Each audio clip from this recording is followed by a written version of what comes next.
everybody. My name is Ms. Vaughn. I teach 5th grade at Cox's Creek Elementary, and I am here this evening to read you guys a super fun, adventurous story called Brave Margaret, an Irish Adventure by Robert D. Sanssouci. Let's begin.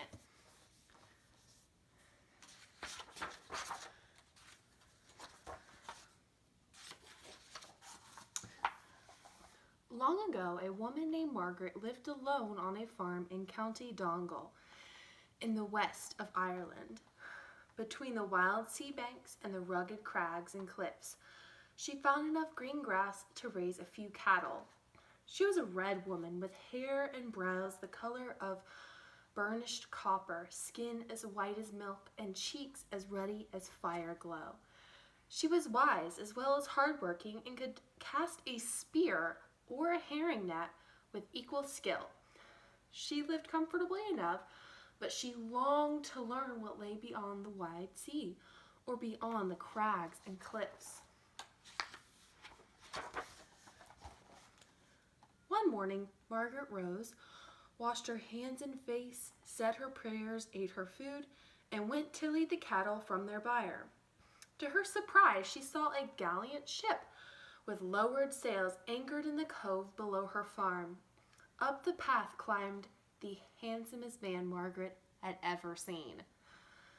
"I am Simon, the son of the King of the East," he said. "My men and I are on a journey to the kingdoms of the cold, far to the north, but we have run short of supplies and must have meat to keep up our strength." When Margaret heard him talk of the places she had only dreamed of, she hungered to see more of the world. She had also fallen a bit in love with Simon. Nothing mattered but that she go to sea with him and his brave company. "I will give you my cattle," she told him, "if you take me with you." Simon refused at first, offering her gold beyond her cattle's worth. But she had made up her mind that she would have no cattle if he could not take her with him. At last, Simon agreed that both Margaret and her cows would come aboard. Then Simon turned the ship's prow seaward. His crew raised the red and white sails, and they overtook the wind ahead as easily as they outran the wind behind. But soon the wind failed and the mist covered the sea. At Simon's command, his men lowered their sails and rowed for 2 days. Margaret put her back to the oar along with the others. At dawn on the 3rd day, the mist lifted. Then they found themselves adrift in strange seas. In the distance was a shore, low and gray. Overhead, the sky grew cloud-heavy. Fierce with thunder and lightning, winds churned the waters to froth. Suddenly, a sea serpent erupted in a burst of spray. Simon shouted a warning to his men as the monster hurtled toward them. Towering over the ship, the creature roared, "Throw me the red woman, or I will swallow all of you." "Never," cried Simon, drawing his sword. His men did the same. The monster hissed, but hesitated. Unnoticed, Margaret lowered a small boat and rowed away. "I will not be guilty of your deaths," she cried. "What happens now is the will of God." As soon as the serpent saw her, he turned away from the ship, opened wide his jaws, and bore down on Margaret. The young woman stood, pulling an axe from the folds of her skirt. She knew she had but a single chance to defeat the onrushing beast, so she held herself in check until the monstrous jaws yawned wide in front of her. At the last moment, she flung her axe deep into the creature's maw, wounding it terribly. The dying monster thrashed about, raising huge waves that swept Simon's ship far out to sea and hurled Margaret's boat landward. She was tossed to the shore, striking her head on the side of the boat so that she was knocked senseless. Toward the evening, the falling rain woke her. she saw no trace of Simon's ship on the storm-racked sea. Inland, Margaret spotted a light, this guiding her to a rude stone hut. Through the single window, she saw an old woman facing a peat fire. She rapped on the door. When the old woman opened it, Margaret asked, "Will you give me shelter for the night?" "I will," said the woman. "Come in." She gave Margaret bread and milk and a place to sleep by the fire. The cottage was unremarkable save for two things. Upon the wall was a sword with a blade shining sun-bright. Beneath it, a silver ring hung from a cord. When Margaret asked about these, the old woman replied, "I once lived in a castle at White Dune. A giant drove me from my home and took all except that ring and the sword. Only the champion whose finger fits the ring can lift down the sword of light, slay the giant, and give me back my holdings.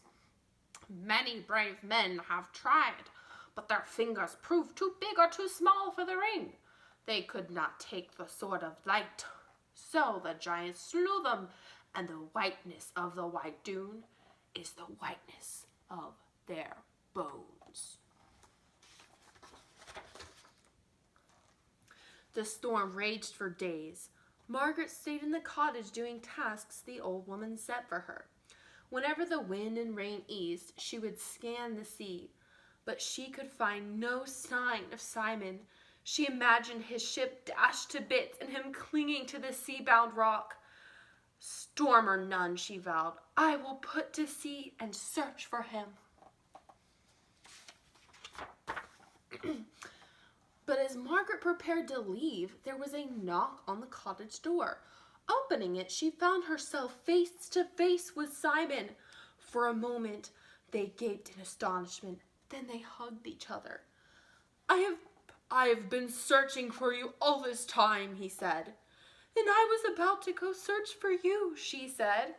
They gave no thought to the old woman watching them until she told Margaret, "You'll not be going away just yet." "Who's to say what I can and can't do?" Margaret snapped. Yet something in the old woman's eyes chilled her. Simon put his hand upon his sword hilt, but the old woman laughed. "Ha ha! You can no more draw your sword," she said, "than the old woman can leave this place." It was true. When Simon tried to draw his sword, his fingers grew numb and his arm hung limply at his side.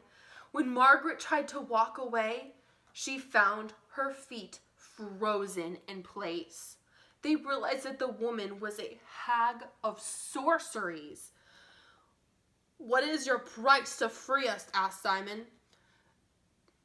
The red woman stays until the giant at White Dune is slain," the hag answered. "Then I will give her to you and welcome." "I will slay him or die trying," vowed Simon. When Margaret begged him not to go, he said, "You cannot keep me from this any more than I can keep you from sailing with me." Then he added tenderly, "And I know that I cannot live apart from you." The old woman said, "Try the ring on your finger. If it fits, you can carry my sword of light against the giant." Simon untied the ring, but the circle of silver was too small for his finger. When he tried to take down the sword of light, he could not budge it from the wall. "Away with you," the hag said, tying the ring back to the cord. "You are not the champion I await. But the woman stays. She will be the prize that draws a true champion." "I will face the giant with my own sword," Simon declared. Again, Margaret begged him not to go, but Simon did not listen. "One of the horses from my stable will carry you to the White Dune," said the hag. Helplessly, Margaret watched Simon ride towards the hills.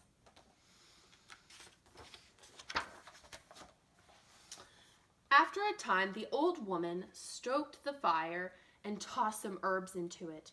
In the flames, Margaret saw white dune littered with the bones of fallen warriors. Over the field brooded a castle of black stone. As Margaret gazed, Simon's horse galloped into view. At that moment, the doors of the castle burst open and the giant lumbered forward, his club raised. He bellowed, "Fee, fum, fo, fey, what foolish mortal comes this way? Churl or champions, king, son, or knave, one blow of my club puts you in your grave."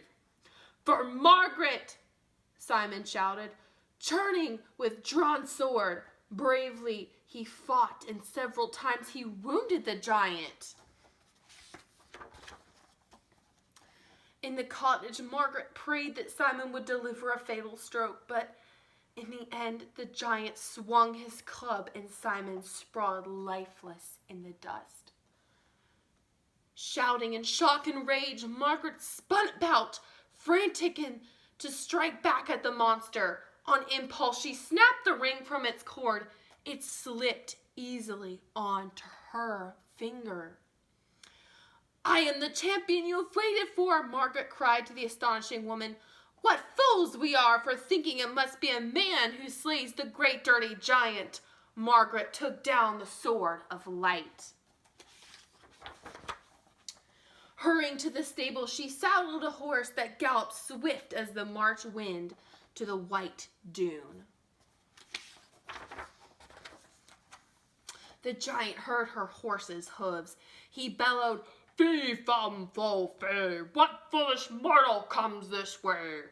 Churl or champion, king, son, or knave, one blow of my club puts you in your grave." But seeing Margaret, he threw back his head and laughed.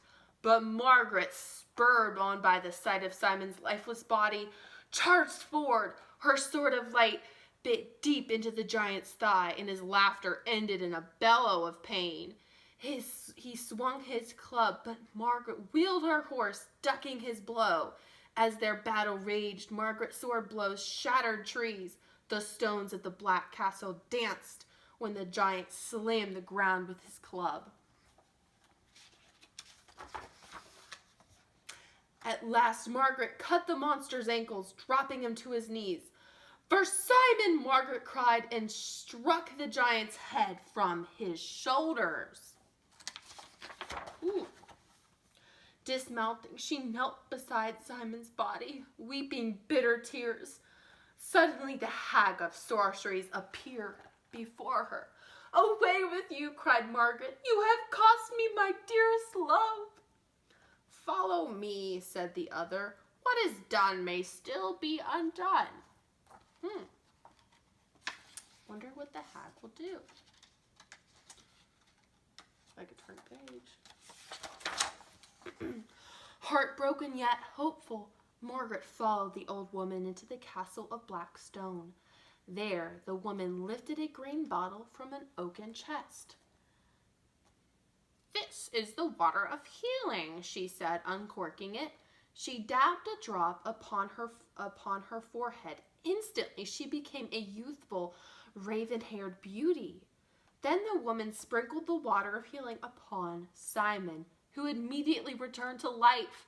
After this, she gave Margaret and Simon purses filled with gold and silver, and bade them return to the shore where Simon's ship was anchored. The crew hoisted sail. When they reached the kingdom of the East, the ruler, Simon's father, gave Margaret 100,000 welcomes. They came to the priest, the patens, and the clerk of the bells to marry the pair. Their wedding lasted 9 nights and 9 days, but their happiness lasted a lifetime. The end. Thank you, guys.